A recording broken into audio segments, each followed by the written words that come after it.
xibaar yu wér te wóor ca tàng-tàng ba abonnez-vous pour ngeen di mën di jot suñuy vidéo. dal leen ak jàmm seen chaîne bi di Buzz 221 HD ginnaaw ba kii di Ismaïla Madior Fall di ancien ministre de la justice ci régime président Macky Sall génne woon daal di xamal sénégalais yi que ne kii di Cheikh Gueye di ak opérateur ginnaaw ba mu ko jiitaloon ngir mu daal di superviser travaux yi nga xam ne moom lañ namoon a amal ci benn centre de surveillance jëmale ko ci ay bracelet électronique ci réew mii di Sénégal. Cheikh Gueye moomee daa jékki-jékki woon na daal di koy yónnee lu tolloog 50 millions de francs CFA ngir daal di koy neexalee lu mu ko dénkoon travaux yooyee waaye ne daa bañoon daal di koy delloo 50 millions de francs CFA yooyee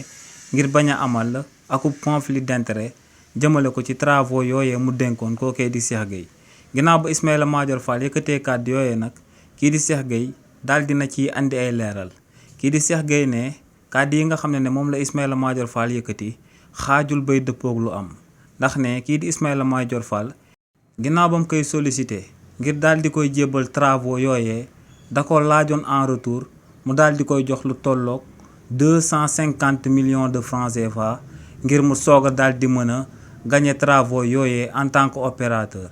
nee nag si li ni mel la xamale woon kookee di Ismaïla Madior Fall que ne mën na koo daal di avance lu tolloog 50 millions de francs CFA te ne 50 millions de francs CFA yooyee ba mu koy jébbal kii di Ismaïla Madior Fall kii di Mouhamadou Wane nekk directeur des constructions moo ngi toogoon. waaye nee nag ginnaaw bañ demee ba ci biir bàyyi yi nga xam ne moom la ko kookee di Ismaïla Madior Fall jébbaloon dafa yéexoon ci procédure bi. waaye ne li ni mel teewuloon kooke di Ismaïla Madior Fall di ko doon teg pression ngir mu daal di koy jébbal 200 millions yu daal di des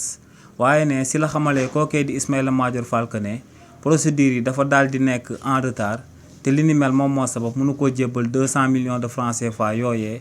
ne li ni mel moom moo sababoon kookee di Ismaïla Madior Fall avant sax kii di Aïssata Tall Sall di ko doon uutu ci direction du ministère de la justice moom ci wàllu boppam moom moo annulé woon contrat bi nga xam ne moom moo jaaroon ci diggante moom ak ministère de la justice boobee nga xam ne kii di Ismaïla Madior Fall moom moo ko doon gérer